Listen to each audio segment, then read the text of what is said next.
Sampurasun, Assalamualaikum. Tepang deui di kemis nyunda di bat cerita biu. Sateacana simkuring ngahaturan hapunten lahir batin. Rehna ayeuna urang sami-sami mapaksa sih Ramadan. Mugia aya dina kaberkahan Allah Subhanahu wa taala nya rerencangan sadaya. Insya Allah ieu carita pamungkas sateacana sasi saum. Judulna Mukena Mita karya Yayu Rahayu, ilustratorna Faza. Tarjamah Sunda ku Bapak Teddy Muhtadin sadang reng-rengan, sumberna ti Let's Read di Asia Foundation. Yuk orang ngawitan. Mukena Mita. Unggal dinten Minggu sabada salat subuh, abdi ngiring pangajaran subuh. Naos nyanyi qosidah sareng ngabandungan ceramah. Wah mukenana sae, abdi hoyong nu sapertos kitu. Hanjakal ambu alimang meserkeun mukena anyar. Saur ambu, mukena abdi sae keneh. Ambu. Mita, bantuan ambu. Pada api-api bobo.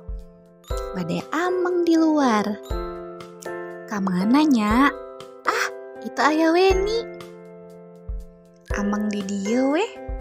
Waktuna salat lohor, tapi abdi alim uih. Nambut mukena Weni weh, abdi bade salat di dieu.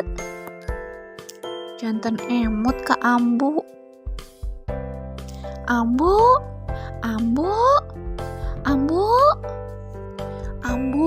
hapunten Mita. Tadi api-api bobo, teras mios tawa wartos. Tadi ambu bade miwarang naon? Geuning ambu nuju ngempelkeun baju tilas kanggo disumbangkeun. Aya ide. Nuhun Mita. Mita hayang mukena anyar. Mukena nu babaturana leuwih alus. Ngan ceuk ambu mukena Mita bisa keneh dipake. Mita jadi kesel. Padahal mukena Mita teh geus kuleuheu, leuseuh, jeung bael. Pokona mah Mita hayang ambek. Jadi mun ambu ngageroan, Mita rek api-api sare.